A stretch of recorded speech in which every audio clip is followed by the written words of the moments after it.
Hi everyone, my name is Sanjeev and welcome to our YouTube channel. तो आज हम लोग इनहेरिटेंस का पार्ट 2 देखने वाले हैं। पिछले लेक्चर में हमने इनहेरिटेंस का पार्ट 1 देखा था, जिसमें हमने बहुत सारे टॉपिक्स कवर किए थे और जो पेंडिंग टॉपिक्स है, जो बचे हुए टॉपिक्स है इनहेरिटेंस के, उसको आज हम लोग पूरा कवर करने वाले हैं। ठीक है, तो अगर आपने पिछला लेक्चर नहीं देखा है तो आप जा कर के पहले उसको देखो, इससे आपको इस लेक्चर में ज़्यादा समझने को और सीखने को मिलेगा। ठीक है, तो चलिए शुरू करते हैं। तो आज हम लोग देखने वाले हैं accessibility of members in inheritance. ठीक है, तो जो मेंबर्स होते हैं ना पेरेंट क्लास का, लाइक मेंबर एट्रीब्यूट्स या फिर मेथड्स, तो उसका विजिबिलिटी कैसा होता है चाइल्ड क्लास में। तो हमने पिछले लेक्चर्स में देखा था कि पाइथन जो होता है वो एक्सेस मॉडिफायर को इनकरेज करता है, सपोर्ट करता है। तो in Python access modifier are use to control the visibility and accessibility of attributes and method within the class as well as in child class. ठीक है, तो with the help of access modifier, like अगर हम किसी attribute और method को public, private और protected अगर हम लोग डिक्लेयर करते हैं, डिफाइन करते हैं, तो हम इसके हेल्प से हम लोग ये मेक श्योर कर सकते हैं कि कौन सा एट्रीब्यूट और कौन सा मेथड चाइल्ड क्लास में एक्सेसिबल होगा या नहीं होगा। ठीक है, पाइथन में there is no explicit keywords like public, protected and private. ठीक है, instead of that it uses some naming convention, like अगर वो सिंगल अंडरस्कोर है किसी एट्रीब्यूट या मेथड के नेम के आगे तो उसको हम लोग बोलेंगे प्रोटेक्टेड, डबल अंडरस्कोर है तो उसको हम लोग बोलेंगे प्राइवेट, और अगर कुछ भी नहीं है तो बाय डिफ़ॉल्ट उसको हम लोग बोलेंगे पब्लिक। ठीक है, तो जो पब्लिक मेंबर्स होते हैं, मेंबर्स का मतलब जब भी मैं मेंबर्स बोलूँ तो आप समझना मैं attribute as well as methods का बात कर रहा हूँ। जब एट्रीब्यूट बोलूँ तो सिर्फ एट्रीब्यूट का बात कर रहा हूँ, जब मेथड्स बोलूँ तो सिर्फ मेथड का बात कर रहा हूँ, और जब मैं मेंबर बोलूँ तो मैं दोनों एट्रीब्यूट और मेथड दोनों के रिस्पेक्ट में बात कर रहा हूँ। तो जो पब्लिक मेंबर होते हैं ना, उसको हम लोग चाइल्ड क्लास में एक्सेस कर सकते हैं, उसको हम लोग क्लास के बाहर एक्सेस कर सकते हैं, उसको हम लोग हर जगह एक्सेस कर सकते हैं। जो प्रोटेक्टेड मेंबर्स होते हैं उसको हम लोग चाइल्ड क्लास में एक्सेस कर सकते हैं, खुद के क्लास में एक्सेस कर सकते हैं, लेकिन क्लास के बाहर एक्सेस नहीं कर सकते हैं। अगर कोई मेंबर प्राइवेट है तो उसको मैं सिर्फ और सिर्फ क्लास में एक्सेस कर सकता हूँ, ना तो मैं चाइल्ड क्लास में एक्सेस कर सकता हूँ, ना तो मैं क्लास के बाहर एक्सेस कर सकता हूँ। क्लियर है? ठीक है, तो Python does not enforce strict access control, it relies on convention and developer discipline. ये हमने ऑलरेडी जो एक्सेस मॉडिफायर का लेक्चर था उसमें हमने देखा था कि पाइथन स्ट्रिक्टली फॉलो नहीं करता है एक्सेस कंट्रोल को, लाइक जावा और C plus plus. That is why Java and C plus plus is considered more secure compare to Python. ठीक है, ये हमने एक एग्जाम्पल से देखा था कि जब मैंने किसी क्लास के एट्रीब्यूट को या मेथड को जब मैंने प्रोटेक्टेड बनाया था, है ना, और ऊप्स का कॉन्सेप्ट ये कहता है कि किसी भी एट्रीब्यूट और मेथड को हम लोग अगर प्रोटेक्टेड है या प्राइवेट है उसको हम लोग क्लास के बाहर एक्सेस नहीं कर सकते हैं। और हमने देखा था कि हमने प्रोटेक्टेड को क्लास के बाहर एक्सेस किया था विदाउट एनी एरर, और प्राइवेट को हम लोग एक्सेस नहीं कर पा रहे थे, लेकिन एक ट्रिक के हेल्प से हम लोग प्राइवेट को भी एक्सेस कर रहे थे। तो इसका मतलब ये हुआ कि पाइथन एक्सेस कंट्रोल को स्ट्रिक्टली फॉलो नहीं करता है, ये डेवलपर पे छोड़ देता है कि आप इसको इम्प्लीमेंट करते हो या नहीं करते हो। ये फ्लेक्सिबिलिटी प्रोवाइड करता है, ये कन्वेंशन प्रोवाइड करता है, बट ये स्ट्रिक्टली चीज़ों को इन्फोर्स नहीं करता है। ठीक है, तो ये सारी चीज़ें जो अभी हमने डिस्कस की उसको एग्जांपल से देखेंगे तो ये आपको अच्छे से समझ में आएगा। हो सकता है कि अभी आपको समझ में नहीं आया, लेकिन अगर आप एग्जांपल देखते हो और उसके बाद जाकर आप दोबारा सुनते हो जो मैंने बोला तो आपको ये चीज़ें बहुत अच्छे से समझ में आएगी। ठीक है, तो मैंने क्या किया, मैंने एक पेरेंट करके एक क्लास बनाया। ठीक है, उसके अंदर एक कंस्ट्रक्टर है, कंस्ट्रक्टर में मैंने 3 इंस्टेंस के एट्रीब्यूट्स मैंने डिफाइन किए। ठीक है, एक पब्लिक, एक अंडरस्कोर प्रोटेक्टेड और एक डबल अंडरस्कोर प्राइवेट। ठीक है, ये मैंने 3 एट्रीब्यूट इंस्टेंस के बनाए पेरेंट क्लास में। उसके बाद मैंने 3 मेथड्स बनाए। ठीक है, ये अगर आप ये देखते हो ये मेथड क्या है, ये मेथड पब्लिक मेथड है। ठीक है, ये मेथड पब्लिक है, और सिंगल अंडरस्कोर से जो मेथड है उसको हम लोग बोलेंगे प्रोटेक्टेड मेथड। ठीक है, और डबल अंडरस्कोर से जो मेथड है उसको हम लोग बोलेंगे प्राइवेट मेथड। उसी तरीके से जो पब्लिक करके जो एट्रीब्यूट है वो पब्लिक है, पब्लिक एट्रीब्यूट है। ये वाला प्रोटेक्टेड एट्रीब्यूट है क्योंकि उसके आगे सिंगल अंडरस्कोर है, और उसके नीचे वाला ये जो है वो प्राइवेट एट्रीब्यूट है कि नहीं। ठीक है, एक बार हमने एट्रीब्यूट और मेथड्स डिफाइन कर लिए, ऑल 3 जो एक्सेस कंट्रोल होते ऑप्शंस होते हैं, like public, private and protected, हमने तीनों डिफाइन कर लिए। मैंने एक और मेथड लिखा शो करके, जो कि ये शो करता है कि क्या क्या एट्रीब्यूट्स हैं, ठीक है, करंट क्लास में। अब मैं क्या करूँगा कि ये पेरेंट क्लास हुआ, मैं इसको एग्जीक्यूट करता हूँ। अब मैं एक और चाइल्ड क्लास में डिफाइन करूँगा, ठीक है, मैं एक और चाइल्ड क्लास बनाऊँगा जो कि पेरेंट क्लास को इनहेरिट करेगा, है कि नहीं। तो according to the concept of inheritance, child class को पेरेंट क्लास के सारे एट्रीब्यूट और मेथड्स को इनहेरिट कर लेना चाहिए और उसका यूज़ चाइल्ड क्लास में कर सकता है, राइट। लेकिन हम लोग देखते हैं कि कैसे एक्सेस कंट्रोल से इसको हम लोग लिमिट कर सकते हैं। तो हमने 2 मेथड्स डिफाइन किए। एक था एक्सेस मेंबर एट्रीब्यूट। तो जो एक्सेस मेंबर एट्रीब्यूट है ना, उसमें हम लोग पेरेंट क्लास का एट्रीब्यूट्स एक्सेस करने का ट्राई करेंगे, और जो एक्सेस मेंबर जो फंक्शन मैंने डिफाइन किया, उसमें मैं पेरेंट क्लास का मेंबर्स या मेथड्स एक्सेस करने का ट्राई करूँगा, ठीक है। तो अब देखो कि यहाँ पे मैं सेल्फ के हेल्प से एट्रीब्यूट को मैं एक्सेस कर रहा हूँ। आप पेरेंट क्लास के एट्रीब्यूट को डायरेक्टली आप सेल्फ से एक्सेस कर सकते हो, लेकिन जब आप किसी मेथड को एक्सेस करते हो ना, तो आपको उसके लिए सुपर जो फंक्शन होता है उसका यूज़ करना पड़ता है। हमने पिछले लेक्चर में सुपर को बहुत अच्छे से देखा था और समझा था। तो अगर आपको सुपर का ज़्यादा डिटेल नहीं मालूम है तो आप जा करके पिछले लेक्चर को देखो, ठीक है। तो जब मैं चाइल्ड क्लास डिफाइन किया, ठीक है, और उसके बाद मैं क्या करता हूँ, अब मैं चाइल्ड क्लास का इंस्टेंस क्रिएट करता हूँ, और उसके बाद मैं एट्रीब्यूट का जो एक्सेस मेंबर एट्रीब्यूट मेथड है उसको कॉल करता हूँ, और एक्सेस मेंबर जो फंक्शन है उसको कॉल करता हूँ।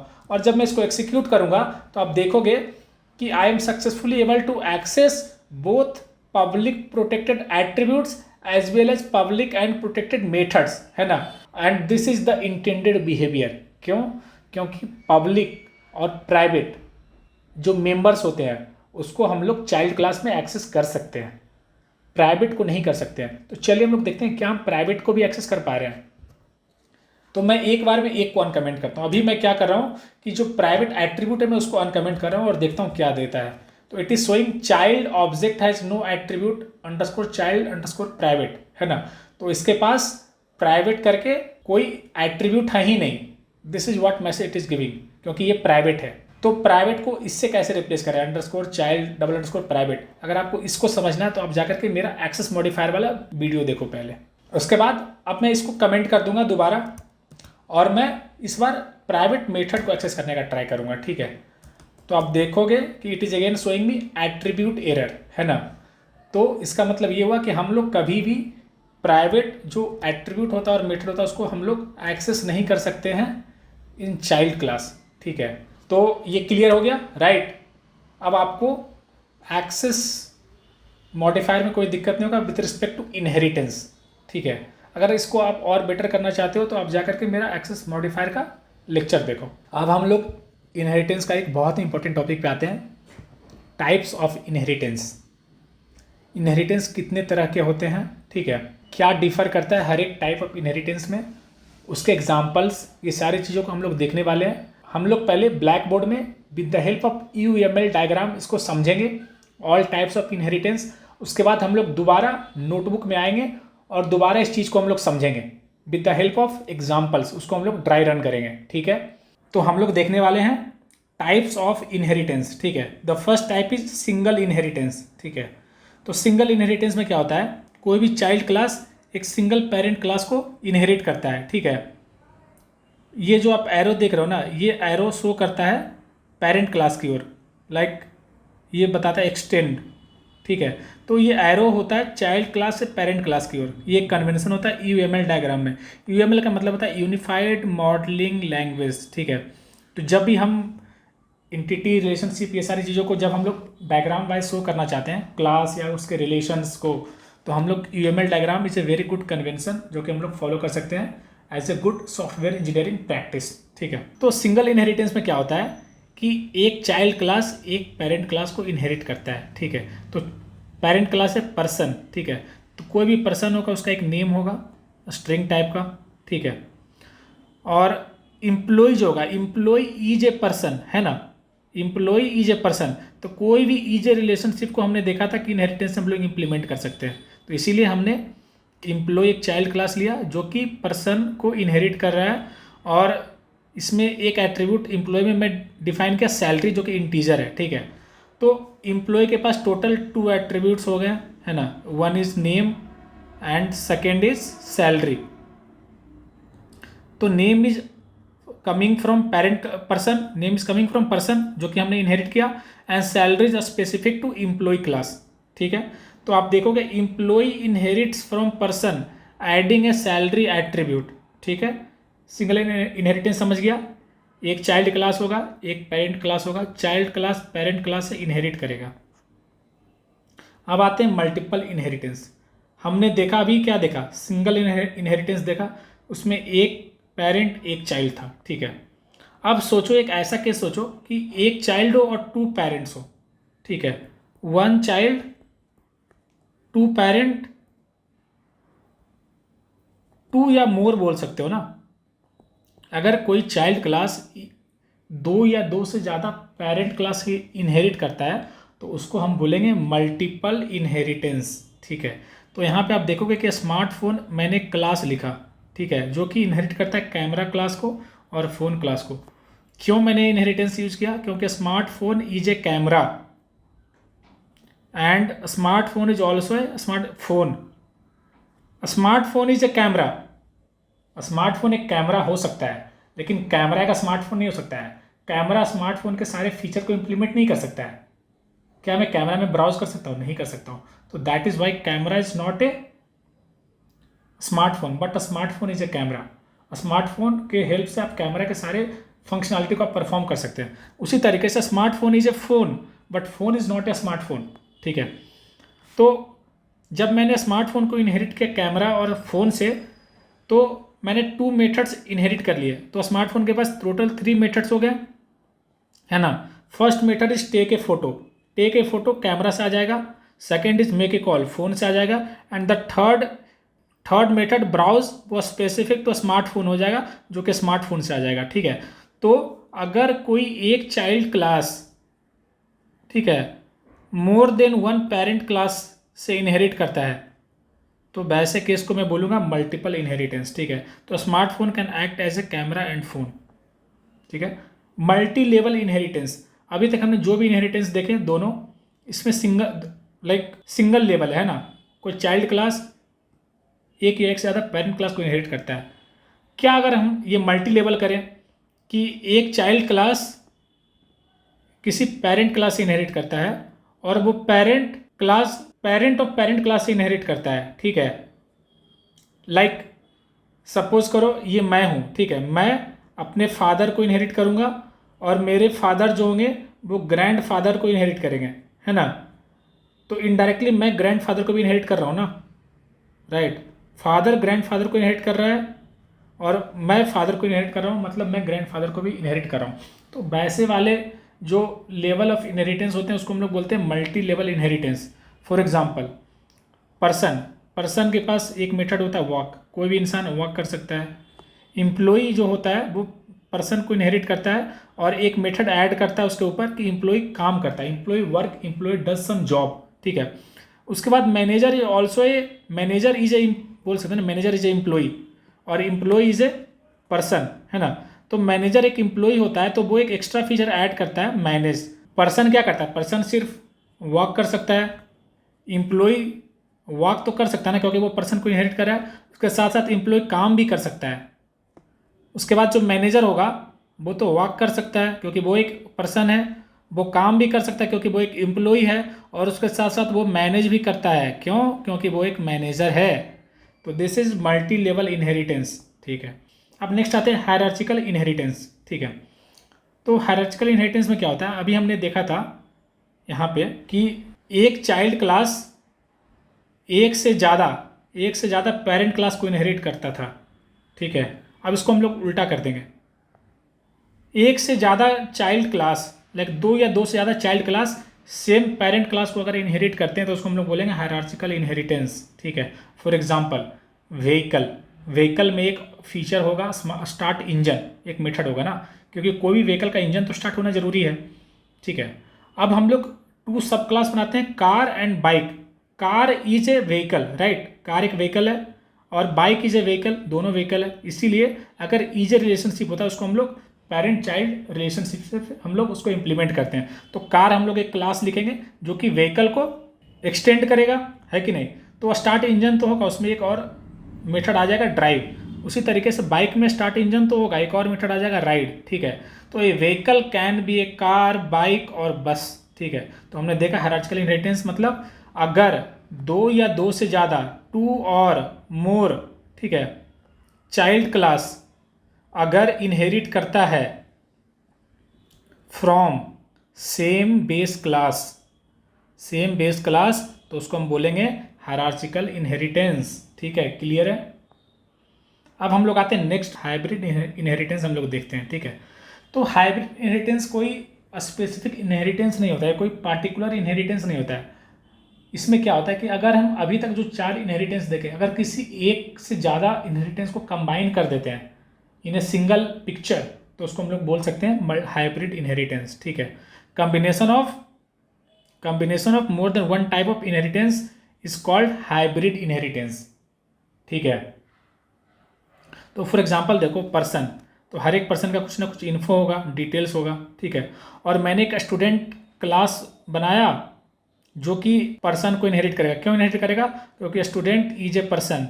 उसी तरीके से teacher is also a person. तो मैं स्टूडेंट क्लास को पर्सन से इनहेरिट करूंगा, टीचर को भी पर्सन से इनहेरिट करूंगा।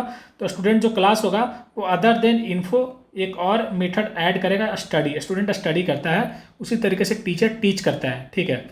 तो हमने स्टूडेंट क्लास बनाया, टीचर क्लास बनाया, जो कि पर्सन क्लास को दोनों इनहेरिट करता है, ठीक है। अब हम क्या करेंगे, एक और सब क्लास बनाएंगे जिसको हम लोग बोलेंगे टीचिंग असिस्टेंट, ठीक है। तो टीचिंग असिस्टेंट क्या होता है ना, जो मास्टर से पीएचडी वाले लोग होते हैं उनको पढ़ाई के साथ साथ कुछ टीचिंग असिस्टेंट का काम करना होता है, मतलब प्रोफेसर को असिस्ट करना होता है इन टीचिंग द कोर्सेज, ठीक है। तो जो टीचिंग असिस्टेंट होता है ना, वो स्टूडेंट ही होता है, लेकिन स्टूडेंट अदर देन स्टडी, कोई पीएचडी का इंसान होगा तो वो खुद भी तो स्टडी करेगा क्योंकि उसको डिग्री चाहिए, और अदर देन स्टडी वो टीच भी करता है कुछ सब्जेक्ट, या असिस्ट करता है टीचर को टीच करने में। तो टीचिंग असिस्टेंट को हम लोग बोल सकते हैं कि स्टूडेंट और टीचर दोनों से डिराइव करता है, ठीक है। क्योंकि जो टीचिंग असिस्टेंट होता है वो दोनों का रोल प्ले करता है, स्टूडेंट का भी रोल प्ले करता है, टीचर का भी रोल प्ले करता है, ठीक है। तो आप देखोगे कि more than 2 types of inheritance है। अगर आप इसको देखते हो, ये डायग्राम, तो this is 1 type of inheritance, ठीक है। और अगर आप इसको देखते हो, this is second type of inheritance, ठीक है कि नहीं। तो more than 1 type of inheritance को अगर मैं कंबाइन करता हूं तो उसको मैं बोलता हूं हाइब्रिड इनहेरिटेंस, ठीक है।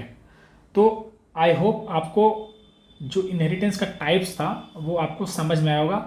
अगर थोड़ा सा डाउट है तो इसको हम लोग जुपिटर नोटबुक में डेमो में अच्छे से इसको समझेंगे, ठीक है। तो चलिए शुरू करते हैं। तो सबसे पहले सिंगल इनहेरिटेंस आते हैं। तो सिंगल इनहेरिटेंस में क्या होता है, एक चाइल्ड क्लास होता है, एक पेरेंट क्लास होता है, वेरी सिंपल, ठीक है।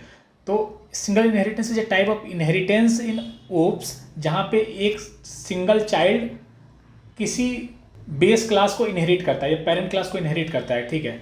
तो एक एग्जांपल देखते हैं। ये एग्जांपल हमने बहुत बार देखा है कि एक एनिमल एक क्लास है, ठीक है। एनिमल एक क्लास है जिसमें कि एक एट्रीब्यूट नेम होगा और स्पीक एक मेथड होगा, ठीक है। स्पीक एक मेथड होगा, नेम एक एट्रीब्यूट होगा, जो कि मैंने एनिमल क्लास में डिफाइन किया। तो मैं क्या करूँगा, मैं एक चाइल्ड क्लास डिफाइन करूँगा डॉग, जो कि एनिमल क्लास को एक्सटेंड करेगा। क्यों एक्सटेंड करेगा? क्योंकि डॉग इज ए एनिमल, ठीक है।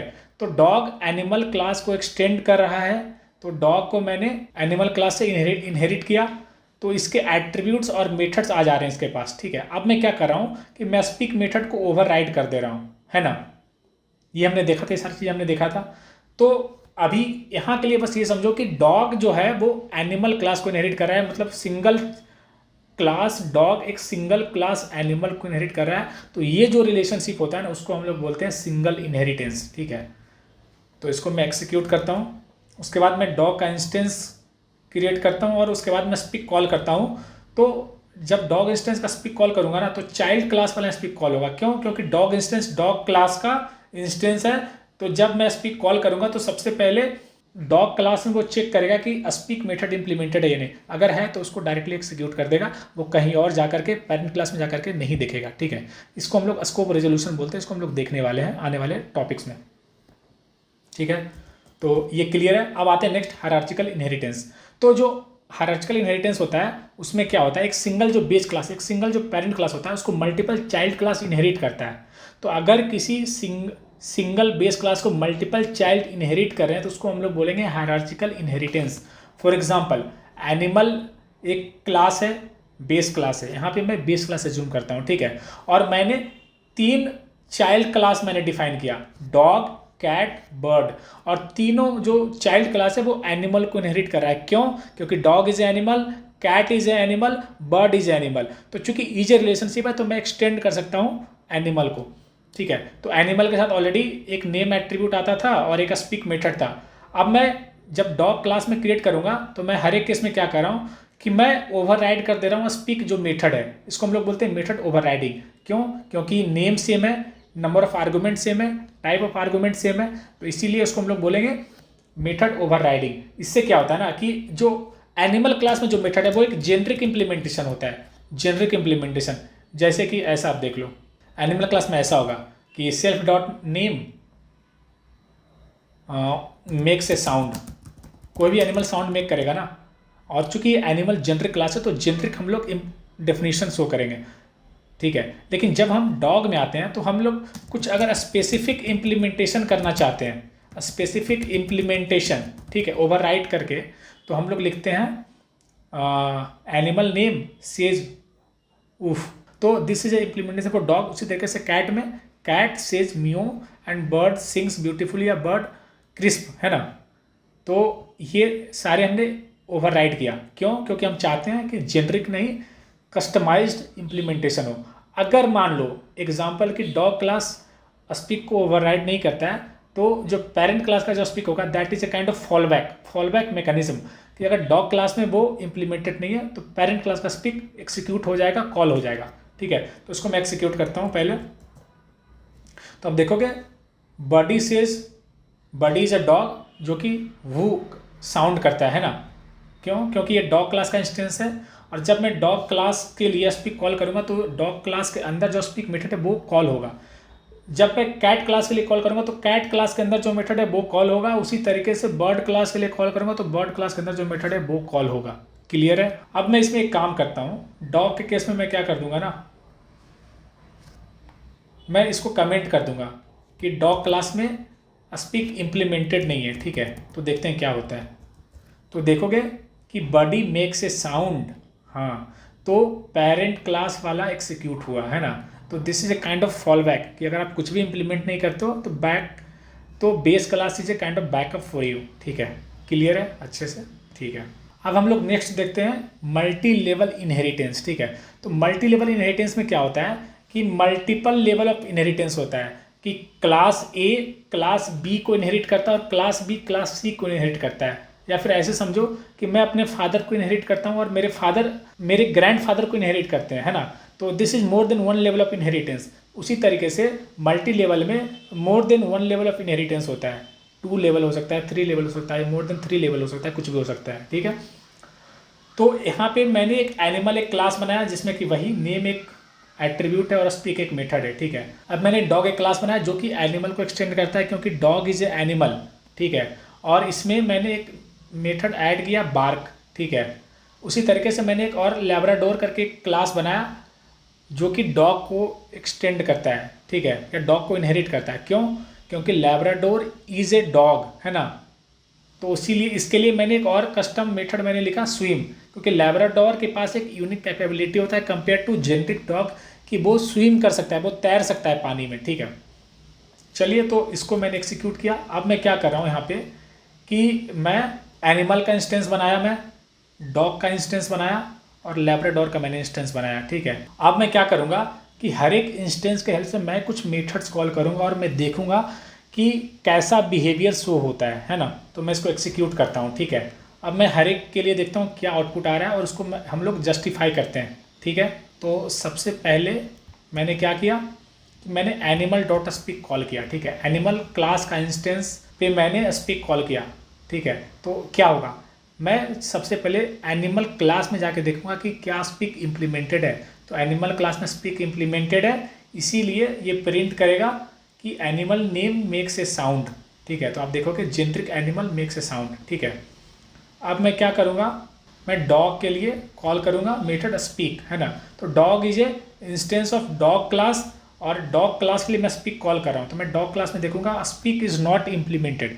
तो जब किसी क्लास में कोई मेथड इम्प्लीमेंटेड नहीं होता और मैं उसको कॉल करता हूँ, तो वो पहले चेक करता है कि क्या पेरेंट क्लास में एग्जिस्ट होता है वो मेथड। तो मैं डॉग चूंकि एनिमल को इनहेरिट कर रहा है, तो मैं देखूंगा कि एनिमल में स्पीक मेथड है क्या। एनिमल में स्पीक मेथड है तो ये शो करेगा animal name makes a sound, मतलब बडी मेक्स ए साउंड, है ना। It is working fine, justified. अब मैं नेक्स्ट आता हूँ। अब मैं क्या करूँगा, डॉग डॉट बार्क कॉल करूँगा, है ना। तो अब देखोगे कि डॉग जो है वो डॉग क्लास का इंस्टेंस है और बार्क जो है एक मेथड है। तो डॉग क्लास में ऑलरेडी बार्क इम्प्लीमेंटेड है, तो डायरेक्टली उसको एग्जीक्यूट कर देगा। यहाँ पे उतना कुछ डिफरेंट नहीं हो रही चीज़ें, ठीक है। अब नेक्स्ट आते हैं लैब्राडोर डॉट स्पीक। तो लैब्राडोर के अंदर स्पीक मेथड इम्प्लीमेंटेड नहीं है। तो जब लैब्राडोर के अंदर इम्प्लीमेंटेड नहीं है तो वो पेरेंट क्लास डॉग उसके में जाके देखेगा क्या स्पीक इम्प्लीमेंटेड है। तो डॉग में भी स्पीक इम्प्लीमेंटेड नहीं है, तो डॉग के पेरेंट एनिमल में जाके देखेंगे कि क्या एनिमल में स्पीक इम्प्लीमेंटेड है। तो हाँ, एनिमल में स्पीक इम्प्लीमेंटेड है, तो वो एनिमल का स्पीक मेथड एग्जीक्यूट कर देगा, ठीक है। तो आप देखोगे कि max makes a sound, animal name makes a sound, right. अब हम लोग नेक्स्ट आते हैं लैब्राडोर डॉट बार्क, है ना। तो जब लैब्राडोर डॉट बार्क कॉल करेगा ना, तो Labrador is a instance of Labrador class. तो लैब्राडोर जो क्लास है उसके अंदर बार्क मेथड नहीं है। तो हम लोग इसके जो पेरेंट है डॉग, उसके अंदर देखेंगे बार्क है या नहीं है। तो डॉग के अंदर बार्क ऑलरेडी इंप्लीमेंटेड है, तो बार्क जो मेथड है उसको एक्सिक्यूट कर देंगे डायरेक्टली हम लोग, ठीक है। तो आप देखोगे एनिमल नेम बार्क, ठीक है, तो मैक्स बार्क, सिंपल। अब हम लोग नेक्स्ट आते हैं लैब्राडोर डॉट स्विम। तो लैब्राडोर जो है वो लैब्राडोर क्लास का इंस्टेंस है और उस क्लास में स्विम ऑलरेडी इंप्लीमेंटेड है, तो स्ट्रेट फॉरवर्ड वो स्विम मेथड एग्जीक्यूट कर देगा, ठीक है। तो हमने सीख लिया ना, क्या सीखा हमने, यमारो। हमने जो सीखा उस कॉन्सेप्ट को हम लोग बोलते हैं यमारो। तो पाइथन फॉलोज यमारो। यमारो का मतलब होता है मेथड रेजोल्यूशन ऑर्डर, ठीक है। इसका मतलब ये होता है कि जब हम किसी मेथड को कॉल करते हैं ना, तो वो पहले जा कर के ये चेक करता है कि करंट क्लास, मतलब जिस इंस्टेंस के लिए मैं कॉल कर रहा हूँ मेथड, वो इंस्टेंस जिस क्लास का है, ठीक है, उसको हम लोग बोलते हैं ओरिजिनल क्लास। तो क्या ओरिजिनल क्लास में वो मेथड ऑलरेडी डिफाइंड है? अगर है तो उसको एक्सिक्यूट कर देगा, अगर नहीं है तो उसके पेरेंट क्लास में जाएगा। क्या पेरेंट क्लास में है तो उसको एक्सिक्यूट कर देगा, फिर उसके पेरेंट में जाएंगे, उसमें है तो एक्सिक्यूट करेगा, नहीं है तो उसके पेरेंट में जाएगा। और अगर उसका कोई पेरेंट नहीं है तो in that case it will show attribute error, ठीक है, क्लियर है। तो इसी को हम लोग इन शॉर्ट बोलते हैं यमारो मेथड रेजोल्यूशन ऑर्डर, ठीक है। तो जब हम लोग कॉल करते हैं तो सबसे पहले वो डॉग में देखता है, पेरेंट में, और पेरेंट में नहीं होता है तो फिर वो ऑब्जेक्ट में देखता है, ठीक है। तो अगर मैं लैब्राडोर क्लास का इंस्टेंस में क्रिएट करता हूँ और उसके हेल्प से मैं अगर कोई मेथड कॉल करता हूँ, तो सबसे पहले वो लैब्राडोर क्लास में देखेगा वो मेथड इंप्लीमेंटेड है या नहीं। अगर वो मेथड इंप्लीमेंटेड नहीं है तो उसके पेरेंट में जाएगा, पेरेंट क्लास क्या है, डॉग है। अगर उसमें भी नहीं है तो उसके पेरेंट में जाएगा, क्या है, एनिमल में है। अगर उसमें भी नहीं है ना तो फिर उसके पेरेंट में जाएगा जो कि होता है ऑब्जेक्ट। ये हमने पिछले लेक्चर में देखा था कि object is a super class, हर एक क्लास ऑब्जेक्ट क्लास को इनहेरिट करता है, ठीक है। तो आप पिछला लेक्चर देख सकते हो अगर ये डाउट है तो, ठीक है। तो ये जो ऑर्डर होता है ना, ये हमारो मेथड रेजोल्यूशन ऑर्डर, इसको हम लोग प्रिंट भी कर सकते हैं। कैसे प्रिंट कर सकते हैं, क्लास का नेम डॉट डबल अंडरस्कोर आगे यमारो और दो डबल अंडरस्कोर पीछे, ठीक है। इसके हेल्प से हम लोग देख सकते हैं कि लैब्राडोर क्लास का मेथड रेजोल्यूशन ऑर्डर क्या है। तो सबसे पहले वो करंट क्लास में देखेगा लैब्राडोर में, उसके बाद लैब्राडोर का जो पेरेंट क्लास होता है डॉग उसमें देखेगा, उसके बाद उसके पेरेंट एनिमल में देखेगा, और सारे यूजर डिफाइंड क्लास जो होते हैं वो ऑब्जेक्ट क्लास को इनहेरिट करते हैं, फिर ऑब्जेक्ट क्लास में देखेगा। और ऑब्जेक्ट क्लास सबसे सुपर क्लास होता है, सबसे सुपर बेस क्लास होता है, ठीक है। तो ऑब्जेक्ट क्लास किसी दूसरे क्लास को इनहेरिट नहीं करता। तो अगर वो मेथड ऑब्जेक्ट क्लास तक नहीं मिला तो वो मुझे एट्रीब्यूट एरर शो करेगा, ठीक है। इसको आप नोट कर लो, ठीक है। चलिए आगे चलते हैं। अब हम लोग नेक्स्ट देखते हैं मल्टीपल इनहेरिटेंस। तो मल्टीपल इनहेरिटेंस में क्या होता है ना कि एक चाइल्ड क्लास अगर एक से ज़्यादा पेरेंट क्लास को इनहेरिट करता है, ठीक है, या ऐसा समझो कि एक डिराइव्ड क्लास एक से ज़्यादा बेस क्लास को एक्सटेंड करता है, तो वैसे केस को हम लोग बोलते हैं मल्टीपल इनहेरिटेंस। इसको हम लोग यूएमएल डायग्राम में बहुत अच्छे से देखा था, ठीक है। तो इसमें क्या होता है कि एक एग्जांपल मैंने लिया कि मैंने एक स्मार्टफोन क्लास बनाया है, ठीक है। स्मार्टफोन क्लास दो क्लास को इनहेरिट कर रहा है, one is camera another is phone. क्यों इनहेरिट कर रहा है? क्योंकि smartphone is a camera, smartphone is a phone. तो ईज ए रिलेशनशिप है, तो उस ईज ए रिलेशनशिप को हम लोग एज ए क्लास मॉडल कर सकते हैं, ठीक है। तो smartphone is a camera but camera is not a smartphone. इसको आप अच्छे से सोचो क्यों। Smartphone is a phone but phone is not a smartphone, ठीक है। तो कैमरा के अंदर मैंने कैपेबिलिटी ऐड किया टेक ए फ़ोटो, फ़ोन के अंदर मैंने कैपेबिलिटी ऐड किया मेक ए कॉल, और स्मार्टफोन के अंदर मैंने कैपेबिलिटी ऐड किया ब्राउज इंटरनेट।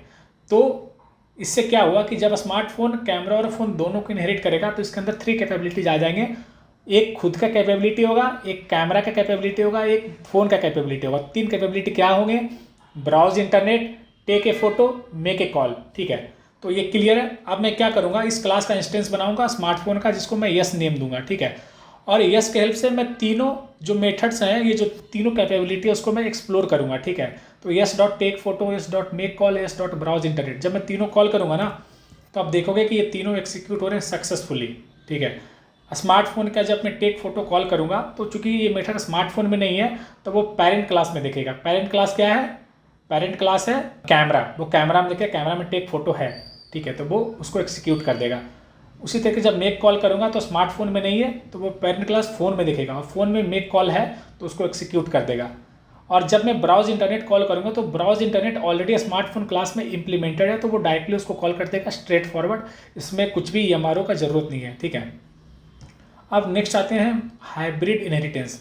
अगर हम लोग ऊपर में जो 4 इनहेरिटेंस देखें, अगर हम लोग किसी भी 2 इनहेरिटेंस को कंबाइन करके एक सिंगल पिक्चर में प्रेजेंट करते हैं तो उसको हम लोग हाइब्रिड इनहेरिटेंस बोलते हैं। इसको हम लोग यूएमएल डायग्राम में भी अच्छे से समझा था, जिसमें कि हमने 4 एग्जांपल लेके थे, पर्सन, स्टूडेंट, टीचर और टीचिंग असिस्टेंट। तो स्टूडेंट क्लास जो है वो पर्सन क्लास को एक्सटेंड कर रहा है, टीचर क्लास भी पर्सन क्लास को एक्सटेंड कर रहा है। तो आप देख रहे हो कि स्टूडेंट और टीचर दोनों पर्सन क्लास को इनहेरिट कर रहे हैं, और टीचिंग असिस्टेंट दोनों स्टूडेंट क्लास और टीचर क्लास को इनहेरिट कर रहे हैं, है ना। क्यों? क्योंकि student class is a person, teacher is a person, तो इज ए रिलेशनशिप होता है, इसलिए हम लोग इसको एज ए क्लास में मॉडल कर सकता हूँ, पेरेंट चाइल्ड क्लास में मॉडल कर सकता हूँ। उसी तरीके से टीचिंग असिस्टेंट को मैं स्टूडेंट टीचर दोनों को इनहेरिट कर रहा हूँ। क्यों? क्योंकि teaching assistant is a student and teaching assistant is a teacher, ये दोनों रोल प्ले करता है, इसलिए हम लोग इसको इस तरीके से कर सकते हैं। तो मैंने इसको एक्सिक्यूट किया, और जब मैं इसको एक्सिक्यूट करूँगा तो मैं अब दिखाता हूँ कंस्ट्रक्टर का फ्लो। तो सबसे पहले क्या हो रहा है ना कि जब मैं टीचिंग असिस्टेंट का इंस्टेंस क्रिएट करता हूँ तो बाय डिफ़ॉल्ट जो टीचिंग असिस्टेंट क्लास होता है उसका कंस्ट्रक्टर कॉल होता है। तो टीचिंग असिस्टेंट का जब कंस्ट्रक्टर कॉल होता है तो इसमें सबसे पहले हम लोग सुपर फंक्शन के हेल्प से पेरेंट क्लास के कंस्ट्रक्टर को कॉल करते हैं, ठीक है। तो इसका parent teacher is one of the parent, है ना। तो टीचर क्लास का कंस्ट्रक्टर कॉल होता है, ठीक है। और टीचर क्लास का जब कंस्ट्रक्टर कॉल होता है तो एक मैसेज प्रिंट होता है टीचर इनिट कॉल्ड फॉर। तो आप देख सकते हो teacher init called for call हुआ, है ना। और at the same time teaching assistant जो है वो स्टूडेंट क्लास को भी इनहेरिट करता है, तो फिर स्टूडेंट क्लास भी कॉल होगा, जिसके कारण ये मैसेज प्रिंट करेगा स्टूडेंट इनिट कॉल्ड फॉर। तो आप देख सकते हो 2 कंस्ट्रक्टर कॉल हुए, स्टूडेंट क्लास, टीचर। क्यों? क्योंकि हम लोग सुपर केल से कंस्ट्रक्टर कॉल कर रहे हैं, और teaching assistant is a derived from both student class and teacher class. तो दोनों के कंस्ट्रक्टर एक्सप्लिसिटली हम लोग कॉल कर रहे हैं, जिसके कारण हम लोग एक मैसेज देख रहे हैं student init called, teacher init called, ठीक है। तो स्टूडेंट और टीचर दोनों के इनिट कॉल हो जाते हैं, ठीक है। यहाँ से हम लोग क्या कर रहे हैं, यहाँ से हम लोग क्या कर रहे हैं कि हम लोग सुपर डॉट इनिट कॉल कर रहे हैं, है ना। स्टूडेंट टीचर कॉल करने के बाद हम लोग सुपर कॉल कर रहे हैं। तो ये दोनों क्लास पर्सन क्लास का इंस्टेंस है, राइट। तो फिर पर्सन क्लास का भी कंस्ट्रक्टर कॉल हो जाएगा, उसके बाद मुझे मैसेज शो करेगा पर्सन इनिट कॉल्ड। तो स्टूडेंट टीचर और पर्सन तीनों इनिट कॉल हो गया। टीचिंग असिस्टेंट क्लास का एक कंस्ट्रक्टर कॉल करने से मुझे 3 मैसेज प्रिंट हो रहा है, क्योंकि इंटरनली ये 3 कंस्ट्रक्टर कॉल कर रहा है ना। और जब ये एक्सिक्यूट हो जाएगा तो इन द एंड मुझे शो करेगा टीचिंग असिस्टेंट कंस्ट्रक्टर कॉल्ड, ठीक है। तो इस तरीके से सारे कंस्ट्रक्टर प्रिंट हो जा रहे हैं, ठीक है। तो ये सारे मैसेज जो 4 मैसेज आप देख रहे हो ये सारे प्रिंट हो रहे हैं सिर्फ और सिर्फ जब लाइन नंबर 1, ठीक है, इंस्ट्रक्शन नंबर 1 एक्सिक्यूट होता है। तो कैसे इसको देखते हैं, तो देख रहे हो एक इंस्ट्रक्शन एक्सिक्यूशन होने से चारों कंस्ट्रक्टर कॉल हो जा रहे हैं, है ना। आप 4 मैसेज देख रहे हो, ठीक है। तो अब देखते हैं ये जो 3 मैसेज प्रिंट कर रहा हूँ इसमें क्या हो रहा है। तो जब मैं TA डॉट स्टडी कर रहा हूँ ना टीचिंग, तो TA टीचिंग असिस्टेंट क्लास का इंस्टेंट है, तो इसके अंदर वो जाकर वो स्टडी सर्च करेगा, तो इसके अंदर स्टडी नहीं है तो वो पेरेंट क्लास में सर्च करेगा, तो स्टूडेंट पेरेंट क्लास के अंदर स्टडी इसको वो एक्सिक्यूट कर देगा, ठीक है। उसके बाद जब मैं TA डॉट टीच कॉल करूँगा तो टीचिंग असिस्टेंट में टीच करके कोई मेथड नहीं है, तो वो अपने पेरेंट में जाएगा टीचर क्लास में, उसके अंदर टीच है उसको वो क्या करेगा, एक्सिक्यूट कर देगा। उसी तरीके जब मैं असिस्ट कॉल करूँगा तो straight forward already teaching assistant class में इम्प्लीमेंटेड है, तो वो डायरेक्टली इसको एक्सिक्यूट कर देगा, ठीक है। तो हमने सारे इनहेरिटेंस के टाइप्स को अच्छे से देखा, समझा, कोई दिक्कत नहीं होना चाहिए, राइट। अब हम लोग नेक्स्ट आते हैं benefits and limitations of inheritance. अभी तक हम लोग जो भी पढ़ रहे थे हर जगह देख रहे थे कि इनहेरिटेंस का ये बेनिफिट है वो बेनिफिट है, सिर्फ बेनिफिट्स देख रहे थे, कुछ लिमिटेशंस भी तो होंगे। ऐसा कोई भी चीज़, दुनिया का कोई भी चीज़ का सिर्फ बेनिफिट्स नहीं होते हैं, हर एक चीज़ का कुछ ना कुछ लिमिटेशंस होता है। तो चलिए हम लोग बेनिफिट्स देखते हुए लिमिटेशंस को भी देखते हैं। तो the first benefit is reusability, ठीक है। तो इनहेरिटेंस के हेल्प से आप रीयूजेबल कोड लिख सकते हैं, मतलब अगर there are few lines of code या कुछ एट्रीब्यूट्स या मेथड जो कि कॉमन है मल्टीपल क्लासेस में, तो आप एक पेरेंट क्लास लिख सकते हो, डिफाइन कर सकते हो, जिसमें बहुत सारे जो कॉमन एट्रीब्यूट और मेथड होंगे उसको आप पेरेंट क्लास में डिफाइन कर सकते हो, ठीक है। तो इस तरीके से आप चीज़ों को रीयूजेबल बनाते हो, सिंप्लिसिटी, ठीक है। तो इनहेरिटेंस की हेल्प से हम लोग रियल वर्ल्ड रिलेशनशिप को बहुत अच्छे से मॉडल कर पाते हैं, जिसके कारण जो कोड का अंडरस्टैंडिंग होता है वो रियल वर्ल्ड फील होता है, ठीक है। और रियल वर्ल्ड एंटिटी को हम लोग अच्छे से मॉडल भी कर पाते हैं। उसके बाद जो डिज़ाइन होता है ना वो स्केलेबल होता है। हम लोग मान लो कि किसी एक पेरेंट क्लास का 3 चाइल्ड क्लास बनाया, बाद में मैं चाहूँ तो उसमें 2 और चाइल्ड क्लास ऐड कर सकता हूँ, ठीक है। तो इस तरीके से चीज़ें स्केलेबल हो जाती है ना। आज मान लो पेमेंट मेथड मैंने क्लास बनाया, अभी उसमें सिर्फ 2 मेथड है, एक UPI और एक फ़ोनपे है, ठीक है। एक UPI है और एक क्रेडिट कार्ड है। कल के डेट में हो सके मैं क्रिप्टो ऐड करना चाहता हूँ, है कि नहीं। तो आप मल्टीपल पेमेंट मेथड आप बाद में ऐड कर सकते हो डिपेंडिंग अपॉन रिक्वायरमेंट या बिजनेस रिक्वायरमेंट, ठीक है। लिमिटेशंस में आते हैं। उप्स में हम लोग जो देखा था इनहेरिटेंस, उसमें कुछ कॉम्प्लेक्सिटी हो जाती है। कैसे कि अगर हम लोग multiple levels of inheritance implement करते हैं तो चीज़ें कॉम्प्लेक्स हो जाती है, कोड को समझना डिफिकल्ट हो जाता है, कोड को डीबग करना डिफिकल्ट हो जाता है। लाइक अगर मैं 4 लेवल ऑफ इनहेरिटेंस डिफाइन कर देता हूँ अपने क्लास में, तो डीबग करना, अंडरस्टैंड करना, अगर कोई नया डेवलपर आता है उसको चीज़ों को समझना डिफिकल्ट हो जाता है, ठीक है। उसके बाद डिपेंडेंसी, अगर हम लोग मल्टीपल इनहेरिटेंस अगर हम लोग फॉलो करते हैं तो क्या होता है, अगर हम लोग पेरेंट क्लास में कुछ भी चेंज करते हैं ना तो उससे चाइल्ड क्लास का बिहेवियर चेंज हो जाता है। क्यों? क्योंकि चाइल्ड क्लास पेरेंट क्लास पे डिपेंड करता है। तो हमें ये भी मेक श्योर करना होता है कि जो भी हम लोग चेंजेस करें पेरेंट क्लास में उससे चाइल्ड क्लास का फंक्शनैलिटी ब्रेक ना हो, ठीक है। थर्ड इज मिस यूज़, ठीक है। तो इनहेरिटेंस को हम लोग हर जगह यूज़ नहीं कर सकते हैं, ठीक है। वो कहाँ यूज़ करना है, कैसे यूज़ करना है, वो आपको जैसे जैसे आप चीज़ों को प्रैक्टिस करोगे, जैसे जैसे आप बेटर सॉफ्टवेयर इंजीनियर बनोगे, वो इंट्यूशन आपको अपने आप आने लगेगा कि हाँ हम लोग को यहाँ पे इनहेरिटेंस यूज़ करना है या यूज़ नहीं करना है। अगर आप बेवजह इनहेरिटेंस का यूज़ करते हो तो ये डिज़ाइन को कॉम्प्लिकेट कर देता है, ठीक है। सिंपल चीज़ों को भी आप कॉम्प्लिकेट कर सकते हो अगर आप बेवजह इनहेरिटेंस का यूज़ करते हो तो you would not want to create a solution where car inherits from boat just to reuse move, है ना। तो आप एक ऐसा डिज़ाइन नहीं करना चाहोगे कि कार जो होगा वो बोट से इनहेरिट करेगा, राइट। क्यों? क्योंकि आप जस्ट एक मेथड आप यूज़ करना चाहते हो, मूव।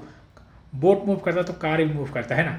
हमेशा कार को व्हीकल से इनहेरिट करते हैं, कार को हम लोग काइंड ऑफ बस से इनहेरिट नहीं कर सकते, है ना। तो ये सब चीज़ों का हम लोग को ध्यान रखना होता है।